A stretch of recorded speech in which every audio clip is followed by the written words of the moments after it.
Welcome to another episode of Video Store Rejects, a podcast where we discuss directors' filmographies and our favorite film franchises. I'm your host, Cody House, and with me, as always, are our co-hosts, content creator and social media manager, Chris Jacobs. How's it going? And our fact checker and research extraordinaire, Lindsay Jacobs. Hey. Hello, I'm here. And we have a returning guest, another co-host of mine on another podcast, an actor and man about Hollywood, Justin Doyle. Hey, thanks for having me back. You're welcome. Thanks for coming. And again, Justin, you did a very interesting thing. I posted a list of movies that we needed a guest on, and you're like, I'm going to pick the movie I've never seen before. Yes. So I find it interesting that both you and Chris, this is your first time watching the movie recently, because I feel like this movie was not extraordinarily popular, but I feel like it was within the pop culture zeitgeist of when it came out, and we're all around the same age. And I remember like this being heavily promoted on MTV. Oh my God. So much.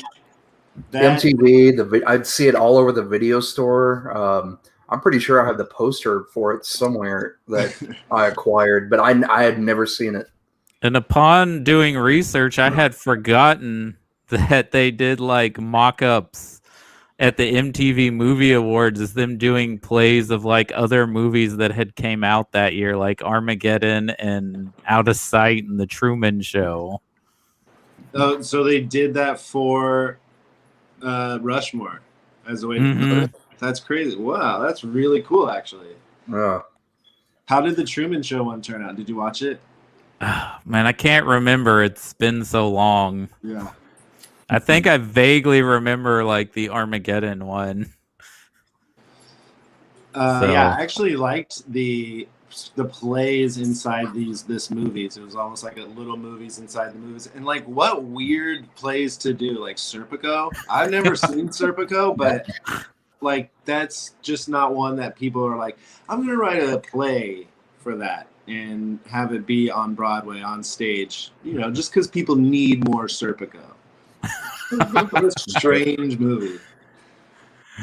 Yeah, so I find it really interesting, and I guess you guys are gonna have some different takes. You're not gonna be in a lone company because I guess sounds like it's a divisive Anderson film. Some people think it's one of his best. You guys say it's one of his weakest. I mean, Cody and I recently were on the Fleming Film Show, and we listed our Wes Anderson movies in order of what we liked, what our tops were. And Rushmore was in the bottom. It was definitely in the bottom, especially after just seeing it. But Bottle Rocket was shot up to one of the top because I really enjoyed that. But rewatching it today, I don't dislike it as much as I did the first time. I think on the second viewing, settling in, watching it, paying attention a little bit more, it was a lot more fun. And Jason Schwartzman is not as bad as I thought he was. But this movie is disturbing and disgusting. What they're talking about here is just, I don't know what Wes Anderson and Owen Wilson, maybe like this is like one of their dreams. I've had crushes on teachers and maybe I've thought about kissing them and stuff, but the teacher should not be playing along with this child. He's 15, giving him cigarettes, giving him booze, kissing him on the mouth. This is not good for teachers, okay? This is not good. There's been a lot of arrests here the last year because of that in our area. Did she kiss him on the mouth? I thought he kissed her on the mouth. Well yeah. But she opened the window. He was like, oh, yeah, I was hit by a car. The stalker shows up at her window in the middle of a storm. That's kind of on her for letting him in at that point. Yeah. And instead of like, get out of my bed, you little jerk, Don't let him in your house, first of all. Secondly, don't let him on your bed. And third, don't get really close enough to where he can kiss you. Right. Yeah.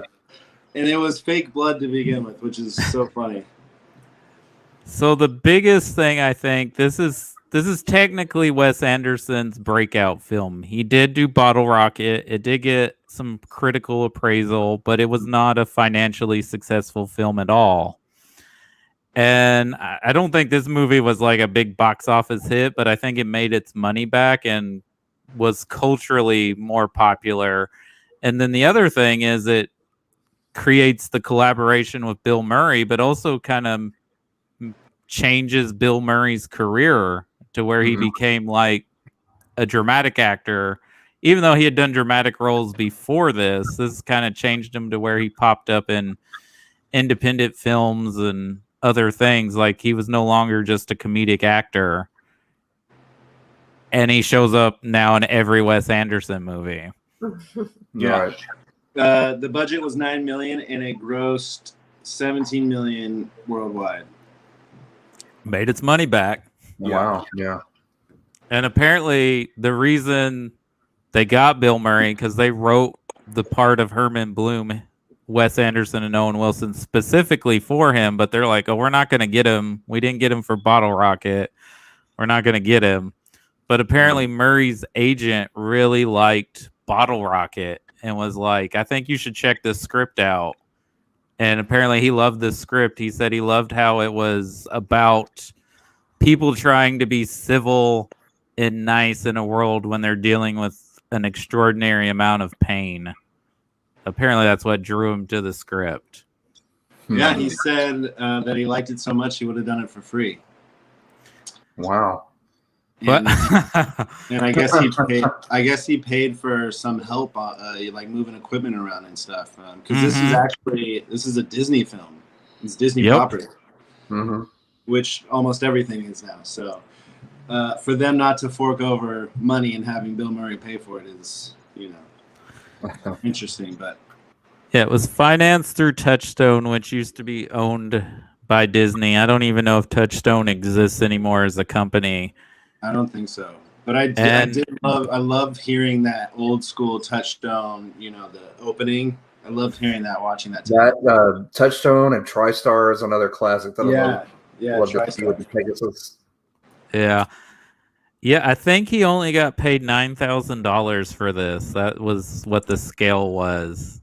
Oh, a measly $9,000, Well, I mean, for an actor of his stature, that is a pretty low paycheck. Yeah, it's usually to Bill Murray, but to me, it's like, what I can do Bill with Murray dollars. $9,000. Yeah, Bill Murray dollars.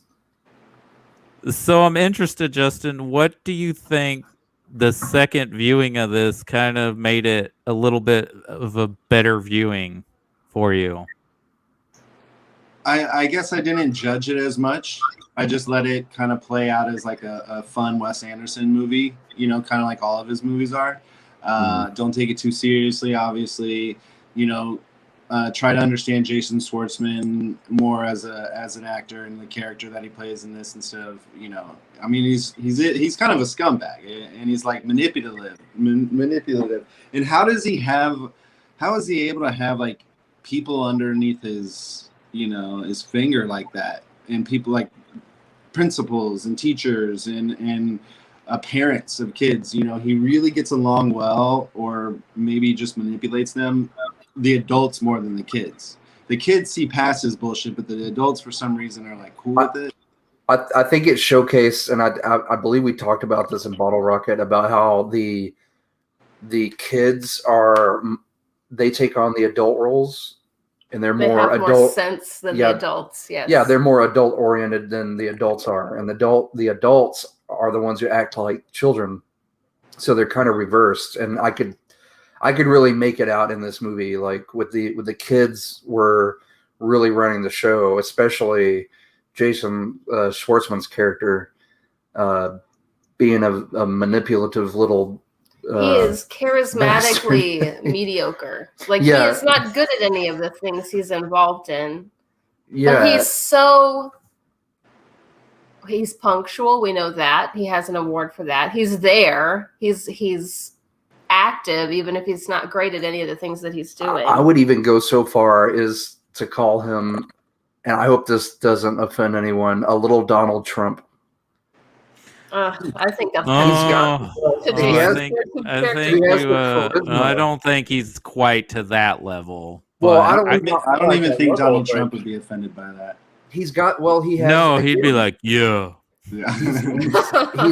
He's manipulative, and he has that weird black magic hold over people. There's a difference though, because Donald Trump's hold was money over people, whereas Jason Schwartzman's character Max, his is more of a, I don't know. So he's got enthusiasm. He's got charisma. I would say that he's intelligent.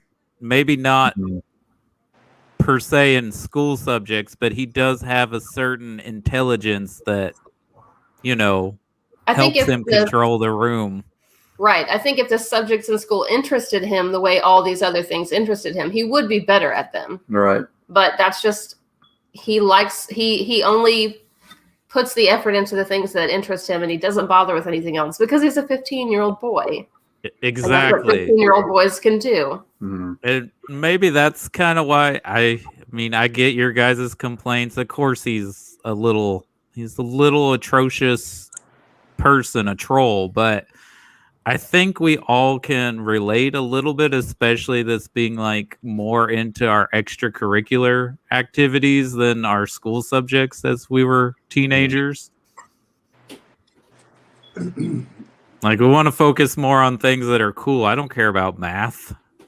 Yeah. Which is the first thing we see in the movie is a math problem.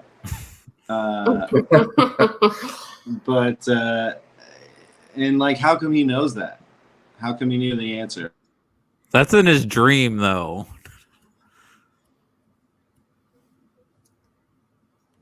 That's all perfect dream math. That's what he wishes. Yeah. He wishes he had the proficiency behind all the big talk and the big show. That's right, because he wakes up in chapel. That's right. Yeah.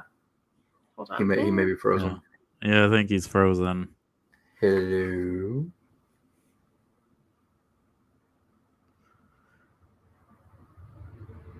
He may have to come back in, exit, and come back in. I'll probably have to watch it again. I don't. It'll be a while before I watch it again because, like I said, it was. I don't know. It's probably. It romanticizes a very creepy storyline. Yeah, it could be a horror for sure. Like Anderson tried. Like, I want to watch it again, so maybe I will have a different take on it. But so far, my overall take is it's probably low on the totem pole there. Like, it probably my least favorite of his, because I've seen his others and they're really good. That doesn't mean it's a bad movie. Yeah, it doesn't. It's the storyline. It's icky. Yeah, it's a decent movie. It's a good movie for what it is. Like, it's a good. You can definitely tell it's a Wes Anderson movie, but I think that, I don't know. It's kind of like going from Clerks to Mallrats, and then I don't think it's quite at the Mallrats level. Well, no, I'm not comparing it to Mallrats. I'm just saying it wasn't a good follow-up movie to what you expected. To what you'd expect, movie. Yeah, like from the first movie. Well, I think where this movie's strong suits is the casting. Even if Jason Schwartzman is a little troll, I think he's very good in this movie. This is he's wonderfully awful. Look, there's nothing wrong about this movie except for the plot, like the story. And again, maybe it's because I need to go back and watch it again to understand it more. This is coming from somebody who just literally watched it like an hour ago. So it's still really fresh. I haven't had time to really unpack a lot of it, like you really should. But I'm definitely gonna have to watch it again to fully make up my mind on it. And I think the visual aesthetics are more so recognizable as a Wes Anderson film than Bottle Rocket is. Like, by this film, he's already creating that color scheme and the symmetrical stuff that we expect to see in a Wes Anderson film that he just keeps doubling down on more and more with each film. I was digging Schwartzman's green suede suit that he had on, man. That was a gorgeous suit. I think that's. I love the clothes. Like, corduroy or something. Yeah, gorgeous. The corduroys and the suede suits and stuff like that. He always has a cool fashion aesthetic. It's very neat. I love your characterization, Lindsay, of calling him charismatically mediocre, like a lot of privileged white men. Right, exactly. Even though in this world of the private school he goes to, he's one of the less privileged, and he's ashamed of it by making up all these lies, which he shouldn't be, because he's obviously gifted in some ways, and he should be proud of which he is, but like he shouldn't be ashamed. Too. Like, he has a very good dad. His dad's like, it was almost an 87. If I just scribble on your paper, then we can pretend you got a good grade. And yeah, I still love you, and you're my son. Good job for going to school at all. Yeah. And what's interesting is Jason Schwartzman got this part because he is Sofia Coppola's cousin, and the casting director happened to be at a party where they were both at, because they nearly auditioned 1,800 kids. Wow. And they almost cast an older actor for this role, but when he met Schwartzman, he was like prepared, like he made his own little pin and wore a prep jacket, and apparently Wes Anderson reshaped the character for Schwartzman. Well, that's cool. Interesting. Yeah, Schwartzman was great in this. Like, I was glad to see that he was actually closer to 15. Yeah. Instead of the typical, like, I'm home, I'm looking at 30 pretty close, but I'm in high school. I'm a junior. Yeah, so Schwartzman's like, yeah, he was only crazy. Like, he was only 17 when they filmed this. So yeah, he's around the age of the character he's supposed to be playing. Yeah. And it looked like he still had the braces too, which was funny. Mm-hmm. And this was shot in Texas as well, in Houston. Yeah, okay. I was wondering. I was like, this looks. University of Houston poster in that bedroom, but I assumed that was just like a Wes Anderson thing. That's like, yeah, little Easter eggs about who he is. Right. It's the solar system poster, I think. I don't know. I was looking for things like that. That's really cool. Because I know how he is. And then we mentioned that Bill Murray was not the right person for the part that James Caan played in Bottle Rocket. But what do you guys think of him as Herman Bloom? I think he's actually really good in this movie. Yeah, I like him in this. Those kids of his, man. Hey, Justin. Oh, hey, guys. Sorry. No, that's right. Okay. I just turned off my Wi-Fi completely, so I'm just going to run off of this. Okay. What's funny is you guys mentioned his kids. Apparently, Bill Murray could not stand those two kids in real life while they were in this movie. He said that a lot of those lines were improvised just because he hated them so much. Wow. Yeah, that part where, like at the beginning, he picks him up from school, and one of the kids says something like "stick it in your ass," or he said something to that effect, and he just sat there for a minute and then like turned around and tried to choke him. I was like, that's hilarious, man. That's great. I wonder if Wes was like, you guys be as annoying as possible, and whatever Bill does, just don't take it personally. Yeah, we're gonna have you sign the Bill Murray clause, the waiver. Like, we are not responsible if he hurts your feelings at all. Like, if you weren't offset crying and he made you do it, we're not responsible for that. So every time we watch a Bill Murray movie, my wife talks about how morose he is. She's like, I don't like him as much as you do. He's funny, but he's kind of morose. And I think there's always a little bit of sadness in a Bill Murray role a lot of times. All of them. He has that, and I think that comes from him. I think that's the part that he adds to his like character that's actually from him, you know. Mm-hmm. Just being a comedian and you know, going through SNL and stuff like that. I'm sure it's kind of like the Robin Williams syndrome, you know. There's always a little bit of that sadness and kind of more depth than we normally see, which is good. I mean, it's actually really good to see. That's a quality actor there. You know, like that's something that we don't see today. Like Chris Hemsworth, do you see that in him ever? No. He's just Thor. He's got Thor down. That's about it. He's gonna be Thor until he's old. I did like him in what was it? Rush, where he's the race car driver. Yeah, that's Thor driving a race car, man.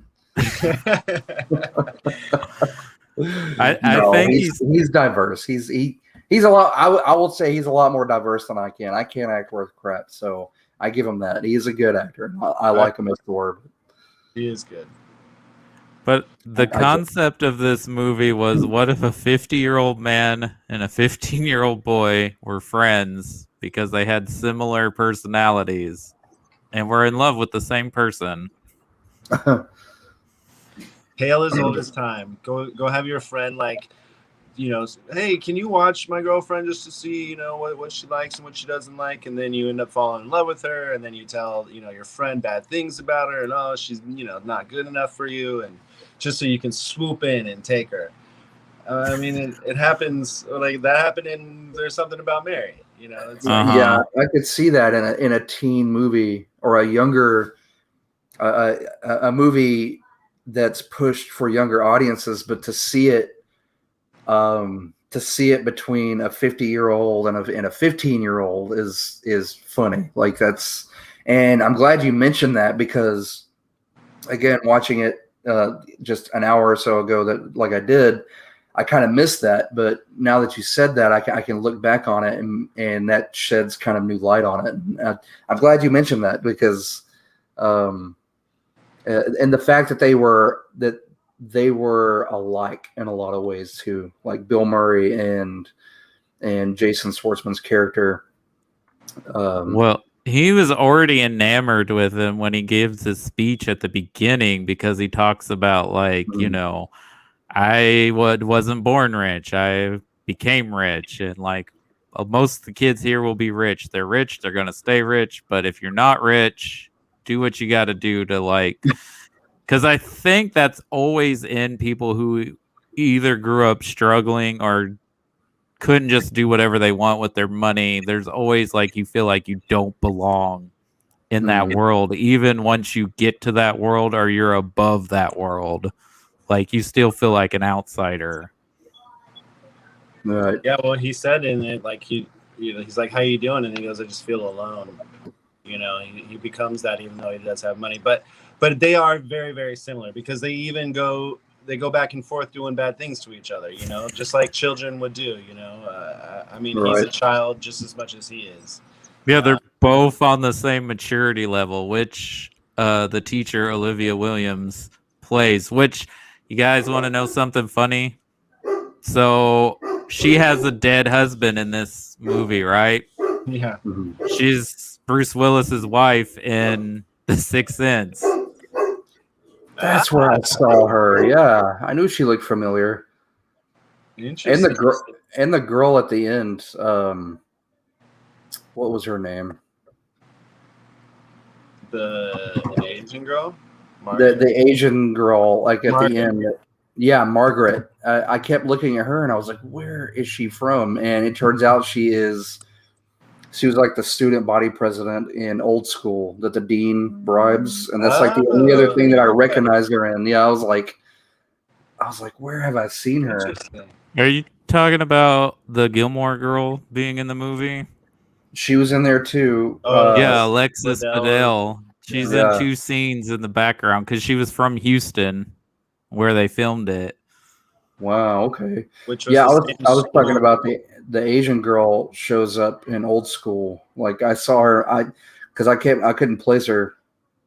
And the little blonde kid. That's Dennis the Menace. Yeah, his chapel buddy. I was like, that's Dennis the Menace. So, from the movie. Yeah. Missed that. Yeah. Well, Wes Anderson's in it too. And Owen Wilson. They're the ones go-karting in the back. Owen Wilson is also as a portrait as the dead husband. Yeah, the photos. And then when, you know, Luke's in it, and so is Andy. So is Andrew as the coach. Andrew. He actually has the biggest part of the Wilson brothers in this one. Yeah. And the little Pagoda, his little Indian buddy. Yeah, he's I guess the groundskeeper for the school. Yeah. Which his son is in this movie too. He's the math teacher. That's Abe Pagoda's son? Mm-hmm. That's cool. Yeah, our guest last week for Bottle Rocket, Sarah Ragsdale, mentioned that to us. I was like, oh, I didn't know that. Wow. Because he's in Bottle Rocket as well, you know. He's the old guy that doesn't know how to open the safe, even though he said he did. That's great. I actually want to go back and watch Bottle Rocket. Like that was a darn good, so movie. Good. Yeah, it's so good. So the plays inside of this movie were a lot of fun. But we were talking a little bit before we started rolling here. The cinematography in the second one is like the best cinematography in the film. Why did Wes Anderson utilize the play to make the best cinematography happen in the film? It was so interesting to me. I think he wanted to utilize just how extravagant the play was, especially for a high school play. Like they're basically doing Apocalypse Now in stage form. Pretty damn good too. They were firing off blanks and everything. That was great. I loved it. And they had the jet like flying in the background and like the helicopters and the first one, that train rolling by in the background, and then like the guns going off and stuff. I mean, it was pretty damn good for like a production at a high school. You don't see stuff like that. Mm-mm. No, how did he get that? And so this movie is a little autobiographical for both Wes Anderson and Owen Wilson. Owen Wilson apparently was kicked out of a prep school growing up. And Wes Anderson went to one. School. Yeah. And he says he's a lot like Max, except that he was not as confident. He was a shy person, so he didn't have Max's enthusiasm and charisma, I guess. And apparently he had a crush on an older woman. It doesn't mention a teacher or what, but it probably was a teacher or someone involved in his school or something.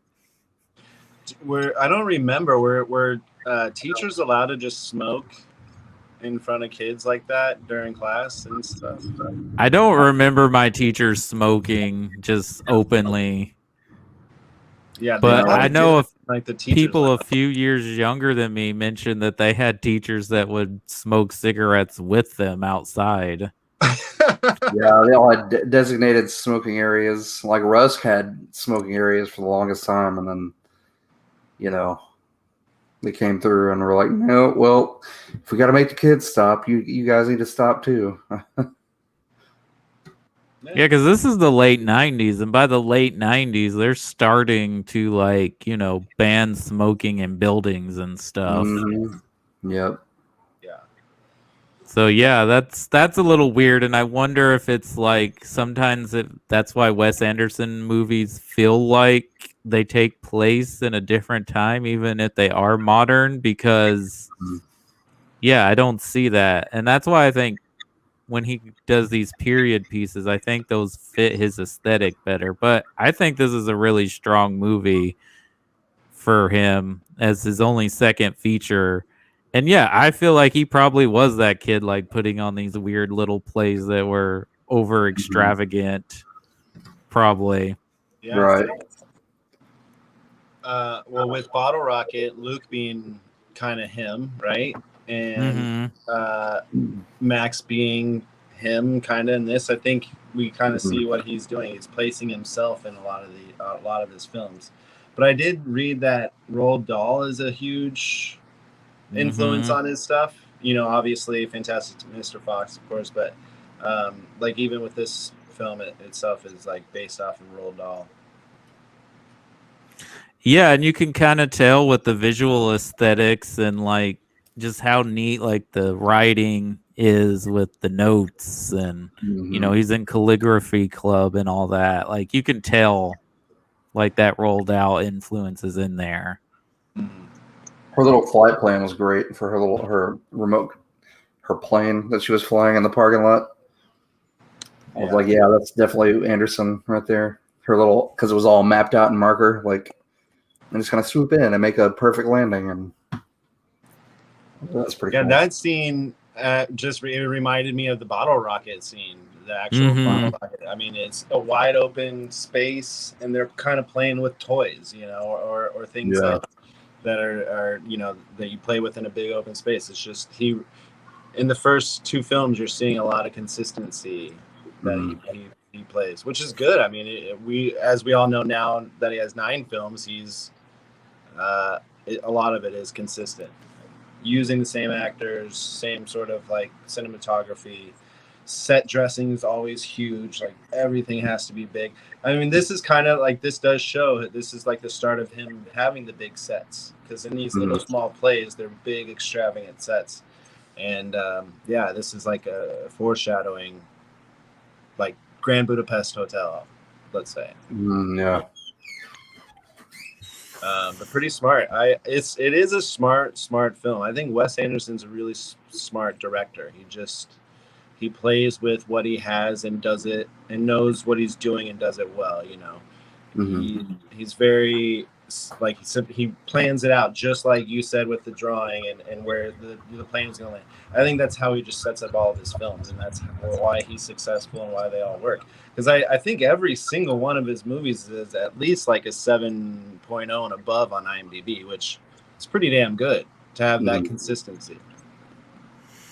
Yeah, I don't know too many people who are fans of his that like strongly dislike one of his movies, and I know some of them have not gotten as many rave reviews as others. But yeah, I think if you're a fan, you like all of them to some degree. I mean, because it's I don't want to like downgrade his talents, but it's pretty much the same in every movie. I think sometimes elements work better in other ones, but it's pretty much the same kind of movie. You know what you're getting into when you watch a Wes Anderson film. Right. What do you think was up with Bill Murray throwing the balls in the pool? I don't know, other than he was like completely bored with himself. He can't stand his kids. His wife's over, which that's kind of funny. She files to divorce him when Max gets back at him for talking to Olivia Williams, but they really didn't do anything yet. But his wife's over there like flirting with that guy. But then he's like another child. Yeah. Yeah. But then he decides to take a dip in that pool that obviously needs to be cleaned. Yeah, it's disgusting. But that's a classic Wes Anderson underwater thing, a shot, because it happens in his movies. That's what he loves. Also, another thing I noticed, Bill Murray is smoking a cigarette a lot, even while he's exercising. Isn't that kind of counterproductive? He's smoking at one point. He's like a train. As he's like jumping off of the diving board, he has a cigarette in his mouth. Well, they're riding bikes together, and he has a cigarette in his mouth. I love when he pours the liquor into the beer can in the. It was a Diet Coke can, I think. Oh, Diet Coke too, and that. Oh, it was Diet Coke. Yeah, that's so funny. Liquor and Diet Coke. That's a rough combination right there. And he just downs it.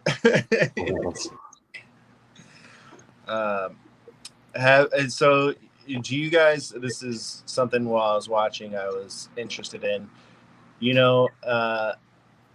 Rushmore is the name of like. It represents something more than the school itself, and even like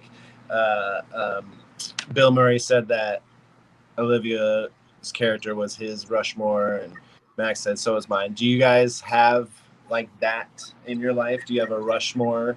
Do you have something that you just like, are so enamored by, you just have, it's your everything? Or did you, as a kid, did you have like something where you're like, oh man, this is my whole entire world, and did you guys ever have that? Are you asking for broken dreams right now? Because I don't know if I can take that. No, well, Rushmore, because Rushmore to Max was like, he thought he was like the main man there. He was, everyone knew his name. He was able to manipulate anybody. He was, he thought like just because he directed or wrote a play, like he was the big man on campus, I wrote a hit play, even though it's based off a movie. Yeah, exactly. It's almost like because he couldn't say, do you know who my father is? He had to be able to say, I wrote a hit play every time he starts to feel like his control slipping over the people around him. Yeah. Like that's his. The dinner right after, for sure. Yeah. Well, yeah. That dinner was so painful. Goodness. And I know it wasn't that long, but it felt longer because I was like, this is a kid having a breakdown in front of adults who should know better and do better for him. But gosh. And allowing him to drink at 16. Yeah, Bill Murray should not have given him liquor, and Olivia Williams should have not, like, I don't know what she's guilty of. I guess enabling, like just allowing. Not putting a stop to. Yeah, like not drawing a line and putting a stop, because she obviously knows he's enamored with her. Yeah, she played dumb. She crossed too many lines. Yeah. Well, interesting. You know what 2 films that were heavily influenced by this for Wes Anderson while writing? Are they 80s movies? Are they older movies? The Graduate and Harold and Maude. I've heard of Harold and Maude, and I haven't seen it yet, but I know the premise. I mean, it's a very good movie. I think he's at least an adult in Harold and Maude, but Well, the poster and like the DVD cover just does not look appealing. Like, why would I want to see a movie called Harold and Maude? And it's like brown in the background, and there's like an old lady and a guy standing there. It looks like the saddest story that you can pick out on purpose. If the guy's into older women, into grandmas, that's totally his business. But when he's a legal adult, when he's of age and can understand that, that's totally his business. But you guys want to talk about a cringeworthy movie? Go back and watch The Graduate. Dustin Hoffman is such a creeper in that movie. I haven't watched it in so long, and I don't know. It's one of those that's. It's a groundbreaking, revolutionary film. Has an amazing soundtrack, but yeah, Dustin Hoffman he makes Jason Schwartzman look like Tom Hanks. Oh my gosh! Wow. Speaking of soundtrack, on the creep factor, as far as the creep factor, he's not as manipulative as Jason Schwartzman is, but yeah. Speaking of soundtrack, this one has a killer soundtrack, as all of his movies do. Great songs. I love them. I could listen to the soundtracks for ages. It's either got to be a Kinks or Rolling Stones. Usually both. Yeah, if I don't hear one of those movies songs in there, is it really a Wes Anderson movie? No. But it does really play well over what he is putting on screen. Like I don't know why. It's almost like he has those songs playing as he's writing. He's like, oh yeah, that song would go great right there, right there. I mean, it's harmonizing like what Baby Driver director does. Edgar Wright, yeah. Which we have not seen yet. I've not seen Baby Driver. Yeah, so good. I really want to watch it. I really do, but what's stopping you? Just go see it. I know we're going to. We might watch that tonight on the projector. But I have a copy of it. I have how everybody, when they saw Captain America, and they're like, "You got to catch up on this," and he's like, "Yeah, I'll put it on the list." Yeah, Christopher doesn't ever look at his list ever again. I'll be like, I'll add it. Unless enough people tell him he has to check something. I'll add it to the Rolodex that's in my head. So, get to it eventually. Yeah, I'll get to it eventually, but I want to watch it, and it goes back to separating the artist from the art. But I really don't like Who don't you like? What's his name? Jason Schwartzman. No, he was in who's in Baby Driver? Kevin Spacey. Kevin Spacey. Yeah. Oh, you don't. Interesting. But he has had some great roles, and the dude can act. But again, it's like it's in my brain separating, his roles from the actual monster. I think some of his best roles are roles where he's probably playing as close to Kevin Spacey really is as possible. I'm not trying to excuse myself for watching movies that include him because, unfortunately, almost anything we watch probably has someone in it that did something terrible or is a terrible person. Because, unfortunately, you can be extremely talented and be a horrible human being. But the one thing that sort of makes me myself feel better is I'm like, well, Kevin Spacey's usually playing a horrible person on screen. There's hardly ever a role where he's like playing a nice guy. Or they're gonna make you feel bad. That's not gonna stop me. Like, I'm eventually gonna watch it, but when all that news broke out and I was like, well, I still haven't seen it, that just kind of made me push it further back. Well, sure, it's like, I'm not in a hurry to watch this now, but I mean. Another thing, though, I do want to see it because I've heard it's really good. And if you didn't want to watch it because he's in it, I understand. Like, I get that. Like, there's just some things people can't do because of it. And I understand that. Well, no, I can usually do that because it's like, okay, Thriller with Michael Jackson. I love Thriller. I love the Thriller album. It's great. I don't think I could ever watch The Cosby Show ever again, and that kind of hurts my heart. But I don't think I could physically do it. Yeah, I think I tried. It didn't work out. But we're not here to talk about all the horrible people that are in the entertainment industry. You have to remember that even if there are bad people in a piece of media that you enjoy, other good people also probably worked on it, and it's worth the work they put into it to give it a chance at least. Right. I almost say the hatred for him helps you watching the film because, he's, as you know, as he just said, he's always a scumbag in all of his movies. So it's just. I like them in I like K-Pax. I thought that was a decent movie. It's not like the greatest, but I enjoyed it when it came out. And I also like Life of David Gale. I think that was a good performance and a good movie. But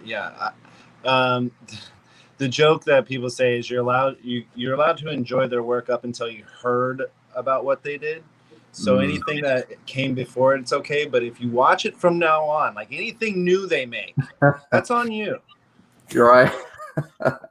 So you're saying as long as I don't buy any of J.K. Rowling's new books, I'm okay. I can still go back and read Harry Potter. Yeah, you can still enjoy Harry Potter. Don't ban it. Don't cancel it, but the new one. It'll be between you and the book whether or not you're able to enjoy it anymore. Yeah. So. What happened to J.K.? Oh, just her opinions on things. She won't be quiet about it. That's what frustrates me more about celebrities is when they could avoided people finding out how terrible they are. It's one thing when you get caught doing a terrible thing. It's another thing when you're just when you double down on the terrible thing every time somebody brings it up. Yeah. Mm-hmm. She also likes to pick fights with people on Twitter, so she just stays busy being awful. It's probably the bigger problem.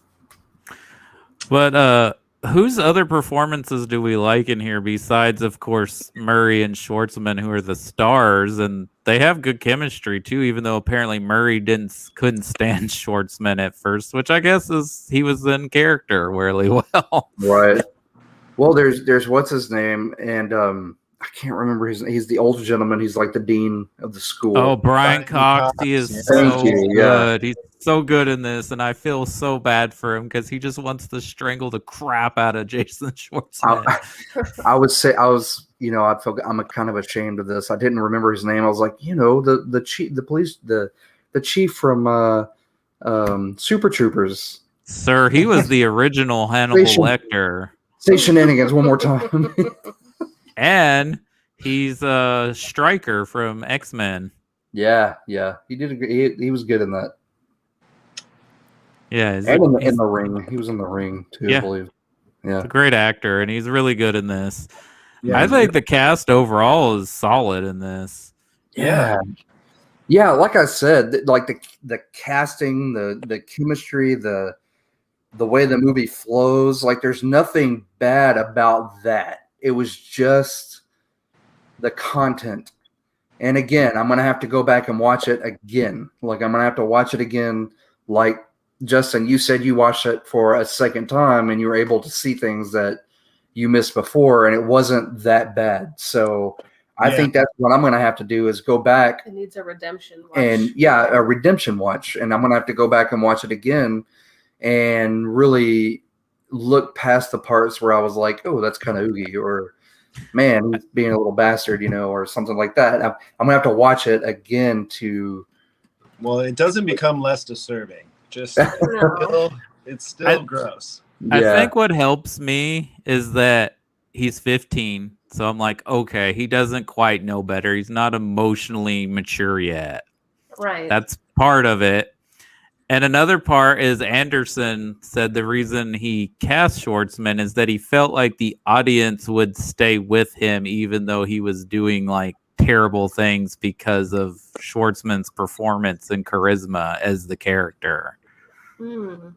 Like you don't fully go like, well, F Max. Like you're still along for the ride. Kid who has no control over his life. Oh no, I said that after Did you? You were like, forget this kid. I said that after he started playing dirty. I was like, oh man, that little punk. When he did the bees, brought the bees into his motel room. Bees were a nice touch. Yeah. But again, they were both, like you said earlier, they were both on the same maturity level. So it was kind of like, screw both of them. My favorite character is Magnus. Yes. He's such a great, horrible bully. And that moment at the end where he's like, I've always wanted to be in one of your stupid plays. Like, so good. That's such a sweet moment. Typical and you bully. Hate both of those boys. You want both of those boys to be in trouble, but that's a very sweet moment. Didn't he hit him with the butt of his gun on stage? And they all run over there like, oh my God. And then he jumps up and he's like, no, keep going.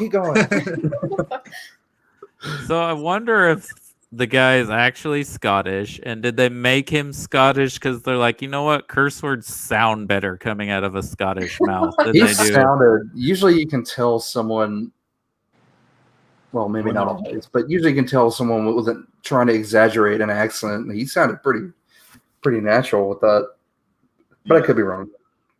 Yeah, he was a fun character. So would he have been a foreign exchange student that got to go there, or what? This is kind of random, the Scottish bully. Yeah.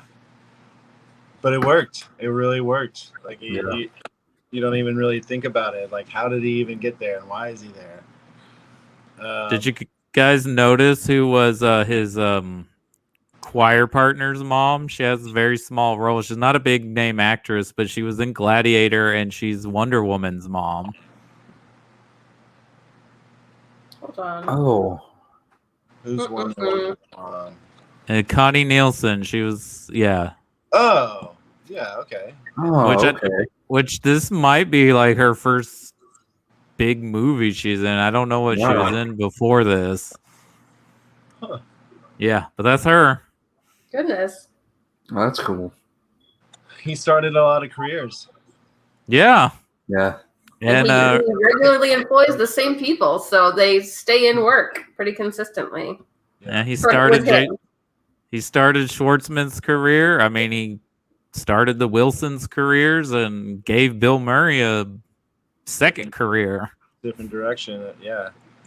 Well, Alexis Bledel. Mm-hmm. Yeah, well, kind of by accident, because I guess maybe somebody saw her in that and said, oh, maybe we should cast her in that TV show. Also, Olivia, what's her name? Olivia Williams? Yeah, I mean, nobody had seen her in anything before, right? Yeah, I can't think of anything she was in before this. She might have been in some British things before this. Definitely, yeah. Sure. Yeah, she was great. She's, just a little creepy. Like, don't date students. Yeah, don't. Do you think she kind of was given into his charms, or do you think she was still grieving? So she's like, this is innocent. This isn't gonna go anywhere. As much as she doesn't like stop and say, "Get away from me, I'm filing a restraining order," she's also the only person in the movie to be out loud like, "You're 15, we weren't dating. Stop saying that I broke up with you," for Bill Murray's character. That's weird. Yeah, it feels like there's too much. Like I don't know what Wes Anderson's story is, but the Texas high school I went to, there were way too many teachers having relationships with students, and I don't think that that's funny or cool when it's a female teacher and a male student, or a male teacher and a female student, same-sex teacher and student. It's all totally inappropriate. And I feel like this movie, I don't know. Maybe it's not romanticizing it. Maybe I need to rewatch and see where he like draws that line in dialogue or in action. But if they're 18 and a student, is that okay? No, because they're still a student. It's not illegal, but it's still frowned upon. If you have to say, well, it's not illegal before you like finish with Terrifier, it's bad. It's still icky if you got to put that in there, right? Well, it's not illegal. Like I drove the school bus. I worked for our local school district when I was 20 and 21, and I drove the school bus for extra money, and you had to draw. You have to be, and I'm not saying every 20-year-old is going to do this, but you have to draw a line and be like, no, this is I'm 20, even though you are. 2 years doesn't seem like that big a deal until I'm your bus driver. It's still a big deal. Like I am an employee. It's still wrong. You're still in school, so you have to draw that line. I'm not saying anybody would, I'm not encouraging that. I don't think anyone should work at that age around a school because not everybody would be able to do that. People want to quibble about numbers, but it's about dynamics. It's about power dynamics. Like, yeah, if there's a clear like authority figure or a former authority figure and somebody who was under that authority, it's weird, it's icky, it's wrong, and I don't know how it's going to work out until you guys are like way far enough into your lifespan that the age gap doesn't make that big a difference anymore. Yeah. Well, and not also with dealing with that, but anything where there's a power structure, like, if you're a doctor or you're an attorney, you don't date your clients, Right. You don't do that. Like if you're somebody's superior at work, you don't date your subordinates. Right. Yeah. I wonder how many people where we've all have collectively worked are listening, because goodness, isn't that a lesson to learn? Ugh. Yep. I'm just saying there's that line in anything, like, it's just, there's boundaries. I mean, almost any job you go to, you have to have like training about boundaries. So, right. And clearly, if it feels like you can't tell the people in your life about their relationship, then there's a line. You feel it. That's why your instinct is to like hide it or qualify it somehow. Like, well, but now that they're not in school or we don't work at the same place anymore, like that's, whether it's right or wrong, but children don't. 15-year-olds don't. Yeah, for sure. I don't think he's romanticizing it. I think this is a coming of age story about someone maturing, and like he realizes what he did was wrong by the end of the movie.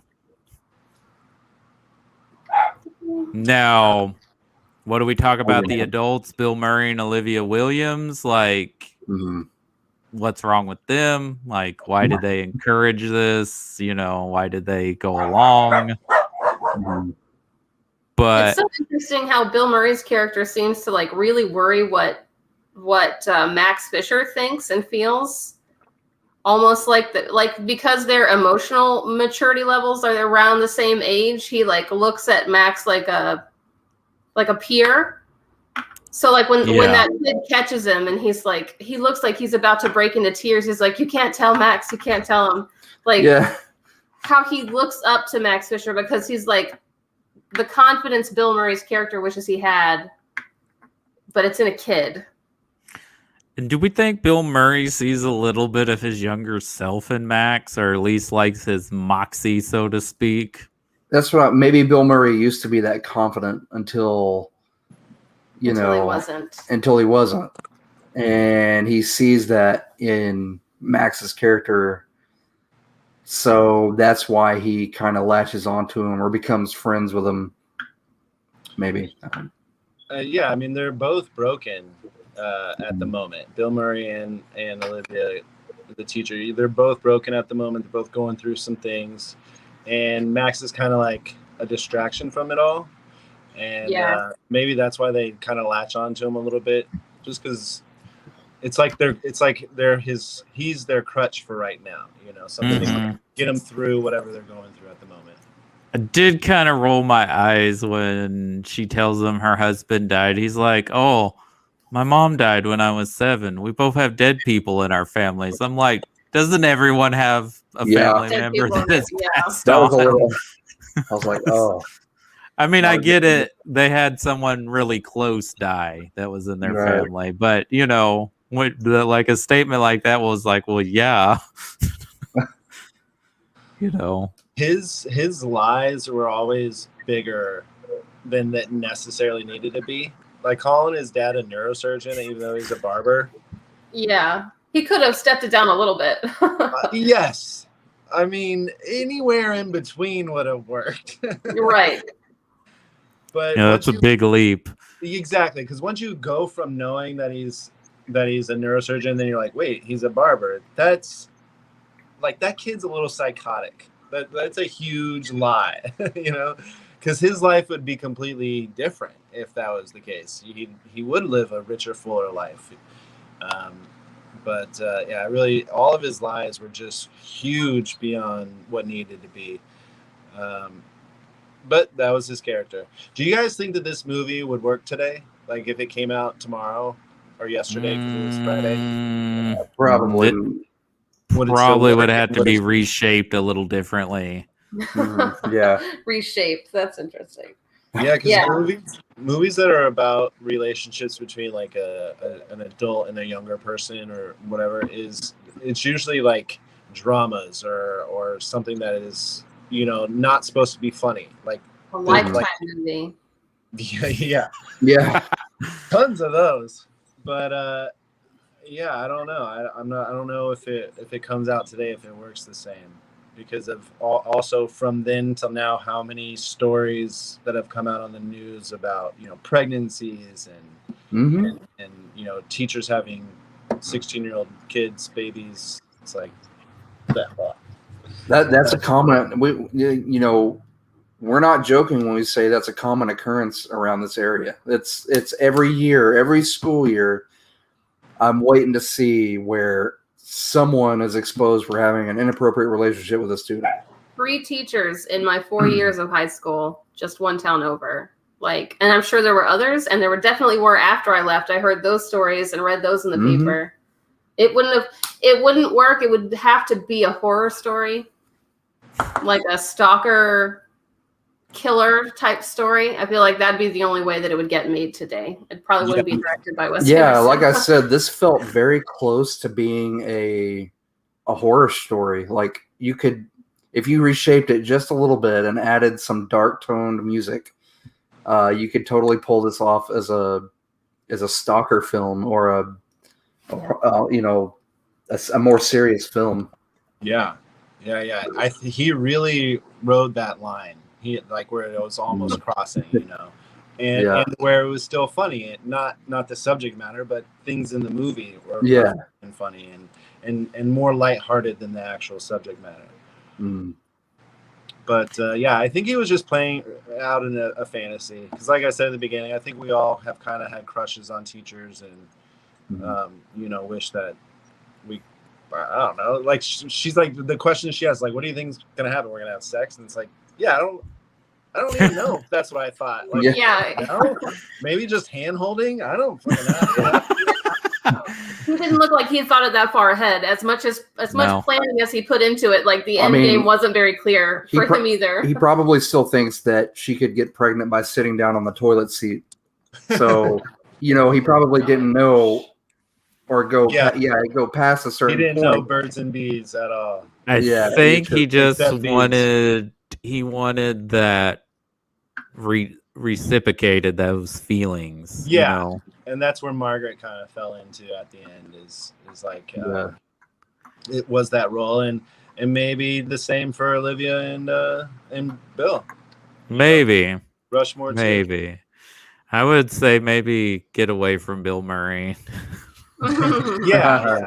He seems a little self-destructive. So that was probably the most unrealistic point in that whole movie, was her falling for Bill Murray. Yeah. And is that because he's Bill Murray, or just because of like where he was emotionally in his life? I think both. She said it. She's like, he hates himself. He's married. He's like not happy by himself. I can't imagine being together would make him any happier. Like it would make me happy to be with somebody who was that miserable on their own. I think that she was just a void to fill. Like he was by himself. Like his wife was living on his sons. He couldn't stand his sons. Well, he's losing his wife, right, and his family, and Max has lost his mother and pretends that the other half of his family is something completely different. So they both kind of grab onto her like, this is the prize. This is going to fix everything. Mommy in some weird sexual way. Like it's like this person who I think is wonderful is going to make everything better for me instead of me trying to fix myself first. Exactly. Right.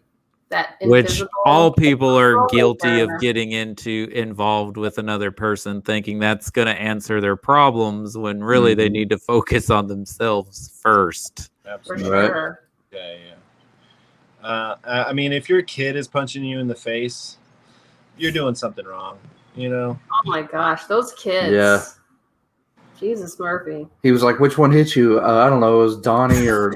Can't even tell them apart anymore.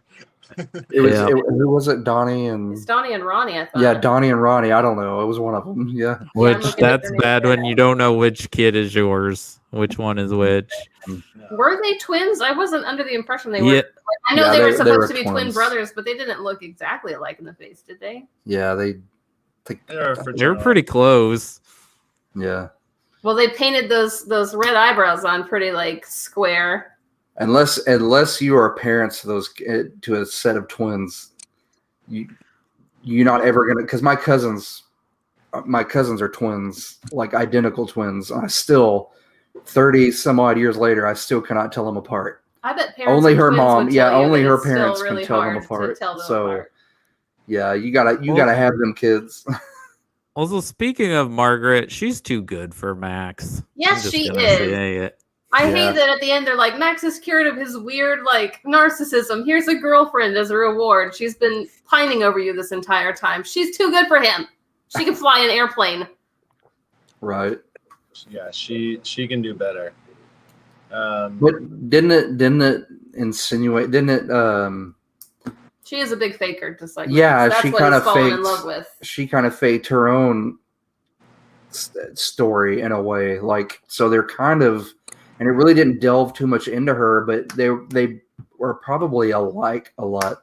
In compatibility. Oh yeah, for sure. They're both. So. They're both. She's probably a little manipulative too, but they're both like. I'm trying to think of the word. They're both persistent, and they're gonna get what they want. They're gonna get what they want. They go after what they want, and they get it. Yeah. Mm-hmm. And they're gonna be the best at what they want to do. Yeah. But she latches onto him as soon as he shows up and says she liked his speech, which is weird. He has a speech for coming to school. A speech that should have got him like totally beat up by every kid in that class at some point. Yeah. But man, those plays look great. I want to be in one of those plays. Absolutely. The sets are fantastic. Like the real train and the oh my gosh, the dynamite and you know what that reminded me of? And it had to have been a skit somewhere, and I'm gonna have to find it online. I used to see it circulating, but it was like a bunch of first or second graders doing Scarface on stage. My gosh.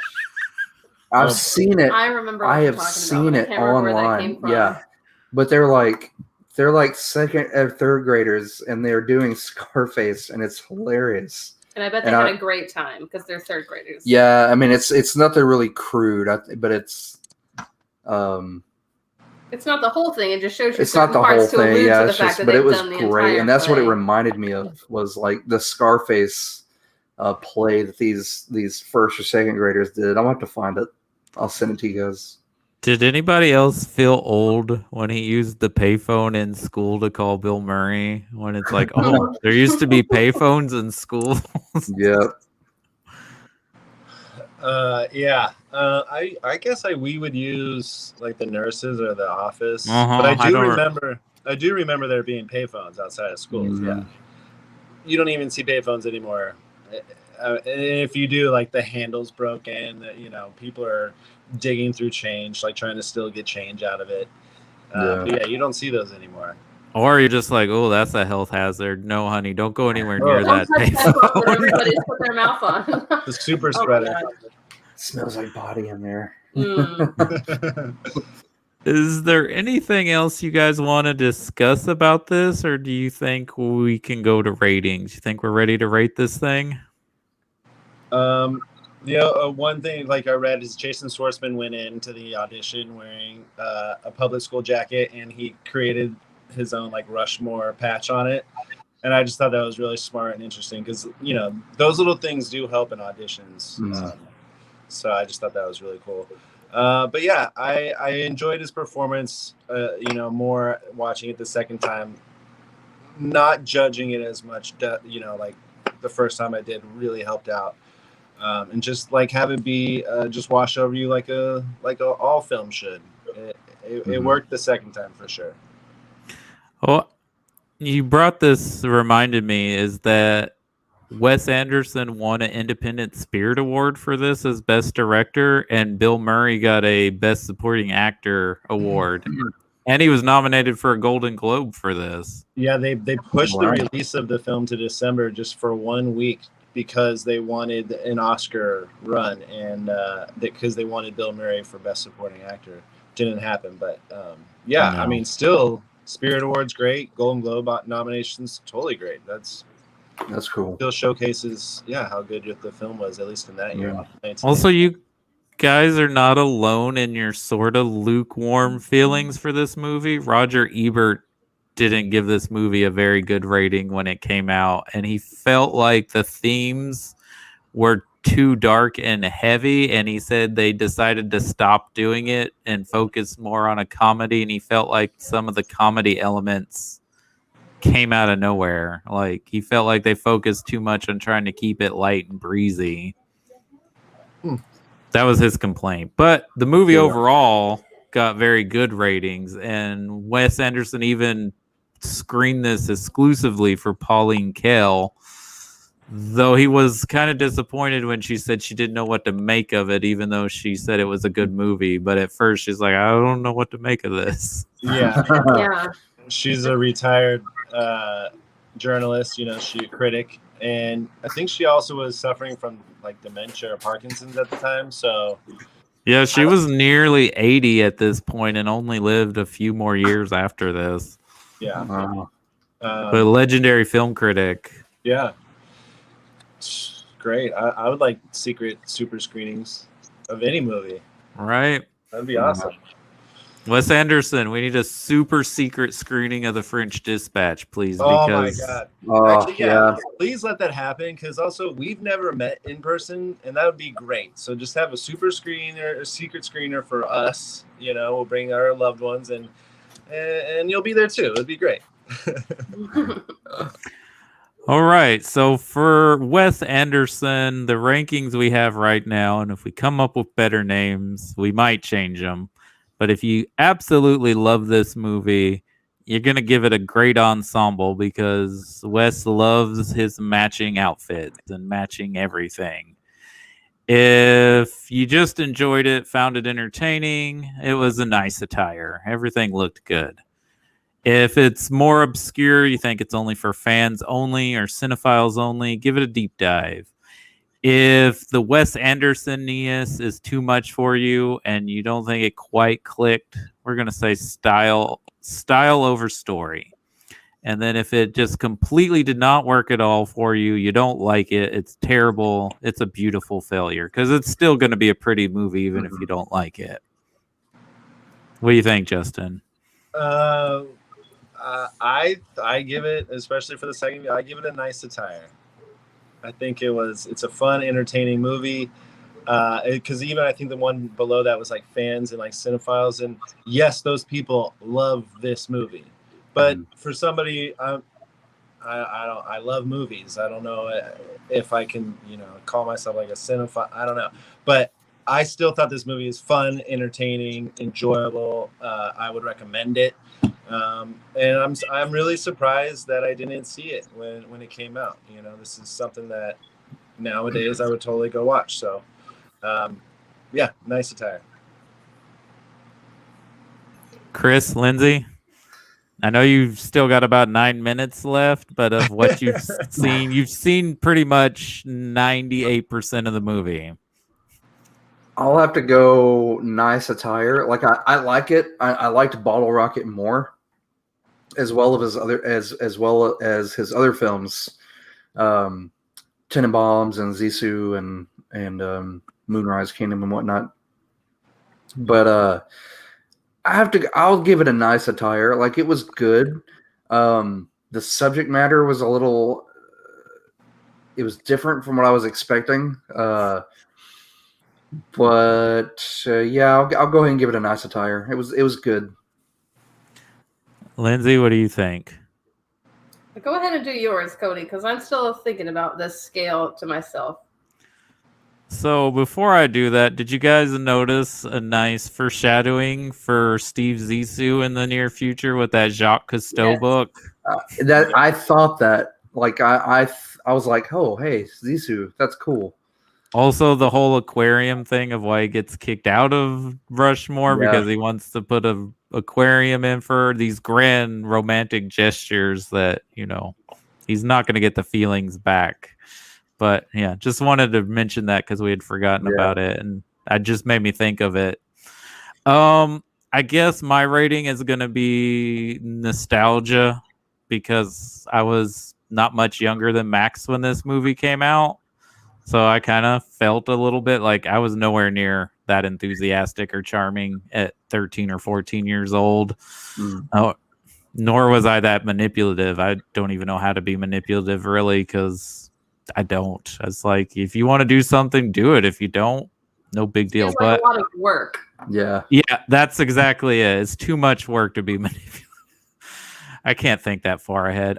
I'm going to give it a great ensemble. Your guys' complaints are legitimate, and especially in a 2021 modern era, it's even cringier than it was in 1998.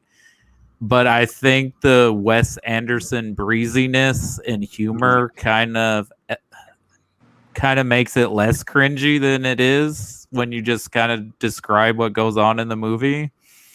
But I think the performances and the aesthetics and the humor help. But I really like this movie, and maybe it just makes me kind of be nostalgic for, like, that's kind of how I felt as a kid. Not that I lied about what my parents did, but I kind of like, and I think that's kind of where Wes Anderson was coming from when he made this.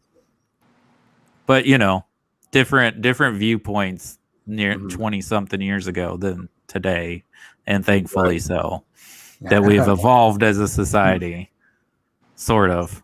Yeah. We're still pieces of shit in some other areas, but yeah.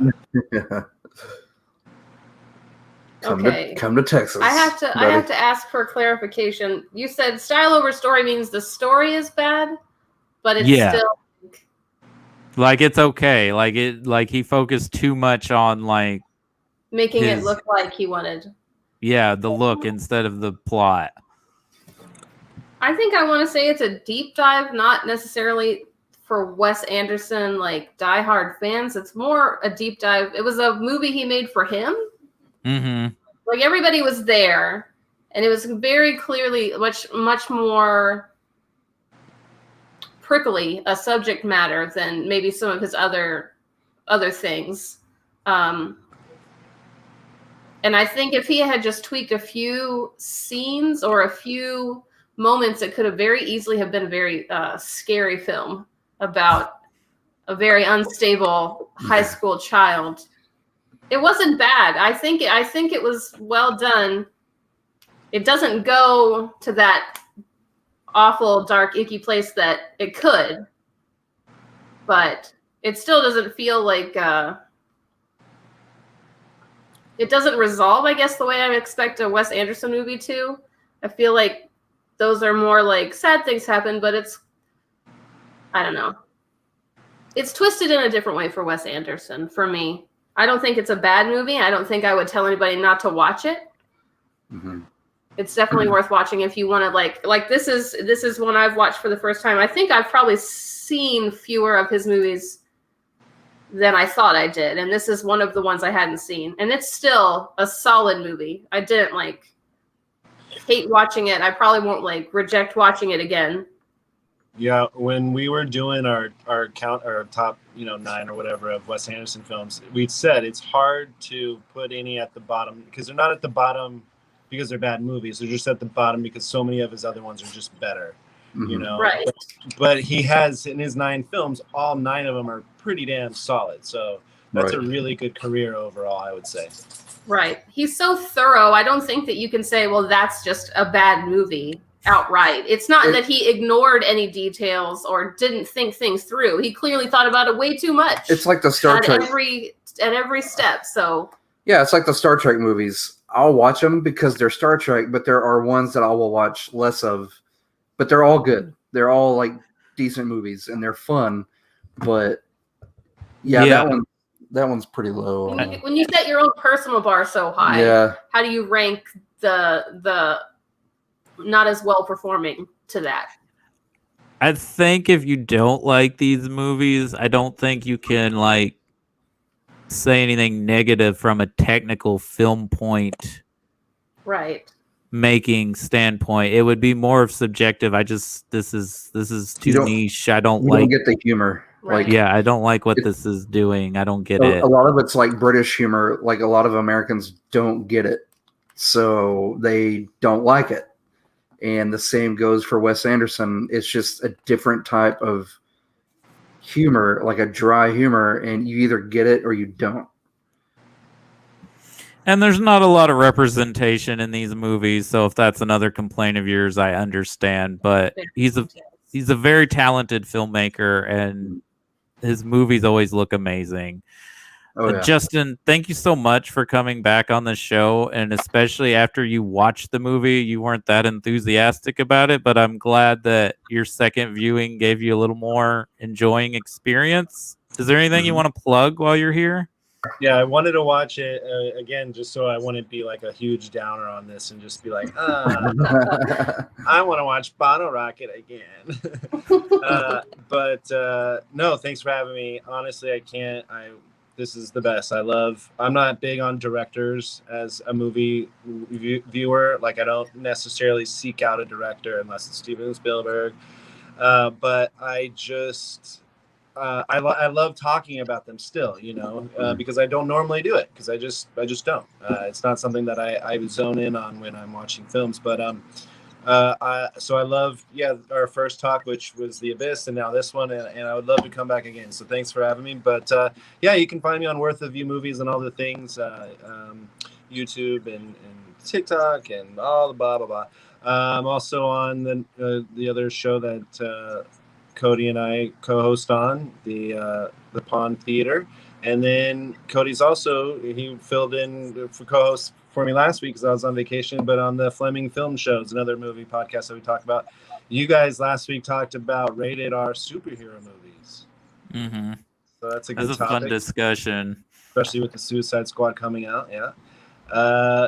Find me on all those things, and eventually there's a new one coming out, the Adventure Movie Club. Which a friend of mine starting, and we talked Jurassic Park, and then the second episode I wasn't a part of, but I still say is they talked the Green Knight, the new movie. So, ooh, I can't wait to see that. I've yet to see that, so it's a podcast all about adventure movies. Cool. Yeah. And you can find this stream on our YouTube page, Video Store Rejects YouTube page, on our Facebook page, and any other social media platforms we have. Is there anything else you want to plug, Chris, before we call it a day? No, just check out Video Store Rejects, and we're also looking at I don't know, Lindsay is more into TikTok than I am. Like, I'm still an old man when it comes to TikTok. I'm looking into it, but I don't know. We might figure out some TikToks to do related to the podcast or the show. You can catch us weekly every Wednesday night for the Late Late Show. Let's see, we're doing What About Bob on Wednesday. So another movie, if you recut it, would be a horror film. A horror movie, yeah. So yeah, if you're interested, you can check us out for What About Bob, and yeah, that's about it. We do pop-up surprise shows every once in a while, like we did for last night for Friday the 13th. So yeah, just keep an eye out. Yes, and we'll be back next week because we're doing two directors. I forgot to mention this in the opening. We are delving into the whimsical world of Wes Anderson and the fantastical world of Guillermo del Toro. So next weekend, we are talking with returning guest John Pace Irvin on Guillermo del Toro's first American film, Mimic. And then we'll be back in September with Stephen and Jess Hollingsworth to talk about The Royal Tenenbaums with Wes Anderson. That's nice. And that's all we have for today. So stay safe, be smart, and enjoy your weekend. And enjoy movies. Yes.